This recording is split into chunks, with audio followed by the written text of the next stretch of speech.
Saudara, seribuan lebih warga masyarakat Banda Aceh, Aceh Besar, dan sejumlah daerah lain mengikuti kegiatan pengajian ilmu tasawuf, tauhid, dan fikih yang dilaksanakan oleh Himpunan Ulama Dayah Aceh Jumat malam di Masjid Raya Baitur Rahman, Banda Aceh. Tingginya minat warga masyarakat untuk mengikuti pengajian ilmu tasawuf, tauhid, dan fikih disebabkan karena pengajian tersebut diberikan oleh para tokoh ulama Aceh. Pengajian semacam ini dilakukan 1 bulan sekali, sehingga minat warga masyarakat sangat tinggi untuk mengikuti pengajian tersebut. Para pengajian sebelumnya yang dipusatkan di Masjid Raya Baitur Rahman, Banda Aceh dipimpin oleh salah seorang tokoh ulama Aceh, yaitu Abati Tarmizi atau yang lebih dikenal dengan Abati Kutakrung.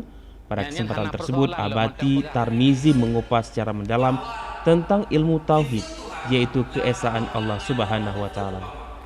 Menurut Abati Tarmizi, dalam Islam sangat jelas disebutkan bahwa Allah adalah satu, tidak beranak dan tidak diperanakan.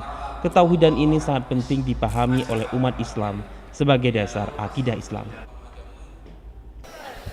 Jika ada selain Allah, sama dengan Allah tidak tunggal. Tadi telah sepakat Allah satu atau tunggal. Yang hanya persoalan loh, mentang pegah, mentang diberitakan, itu masih oke. Ketika kita mengakui Allah satu atau tunggal, pertanyaan, apakah ada Tuhan selain Allah? Kalau memang ada, maka batallah tunggalnya Allah.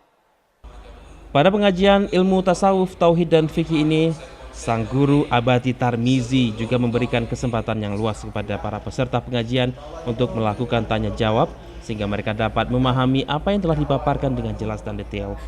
Pengajian ilmu tasawuf, tauhid, dan fikih diberikan secara bergiliran oleh para tokoh-tokoh pimpinan dayah atau para ulama dayah Aceh.